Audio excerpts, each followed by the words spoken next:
Deborah is in Mitcham. Deborah, good evening. Hello. Hello, Deborah. Hi. My question is that about a year and a half ago, I was actually in a well-known supermarket, and I had there was a huge garland that was hanging over the cash desk. Sorry, a huge garland, did you say? It was around Christmas time.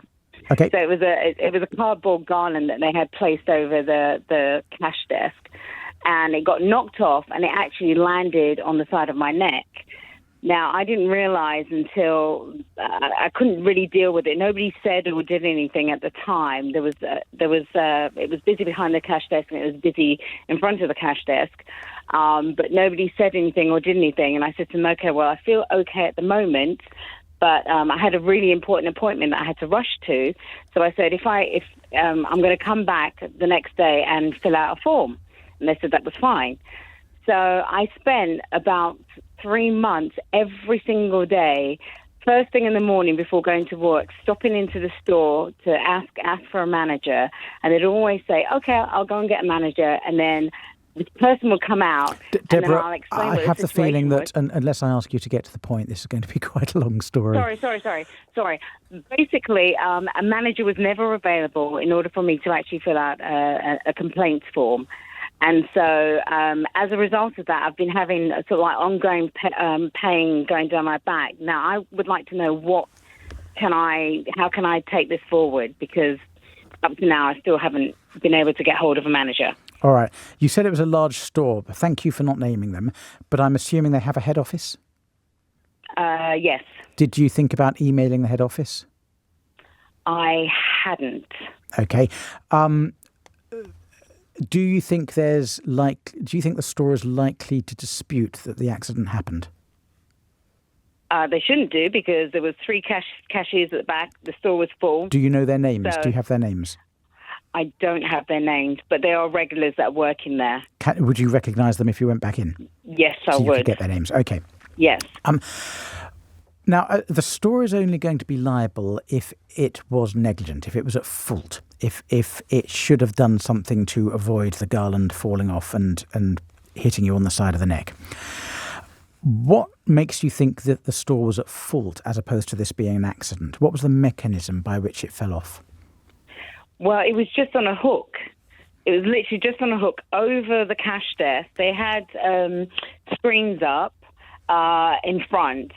So it wasn't. The ceiling was very low, so it didn't seem like it was. Who knocked it off? I think it was a customer that was taking off something, and I think he reached his arms up and it knocked the whole thing off. Okay, don't suppose you got that customer's details? No, I didn't. All right. Is the shop going to be liable for a customer knocking it off? Well, I have to say, Deborah, I think that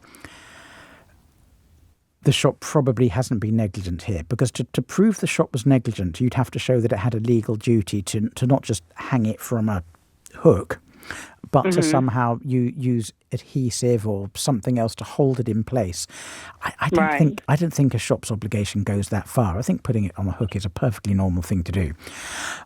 If I'm wrong about that, then you would have a claim for personal injury. But I don't think I am wrong. I think the shop would say that we haven't been negligent here. It was an accident. And in fact, that's the word you started this call with, that you had an accident.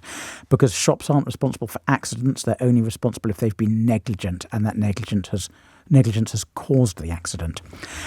Right. What I would consider doing... Oh, you have one other issue, of course, Deborah, which is the complete lack of any written record of this happening at the time. Right. Because, yes, I take it... And that's mainly what I was after. Yeah. But, well, I appreciate that, but I think maybe it might have occurred to a lot of people to email the store's head office and get some sort of record of this.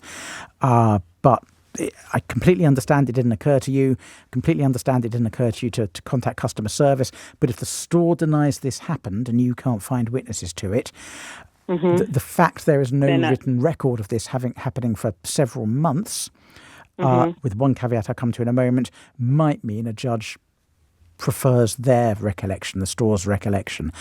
The caveat, did you go to your GP and explain to the GP how it happened? Not to my GP, but my physiotherapist. Okay, will the physiotherapist have a note that you described it back in December as having happened when the garland fell on you?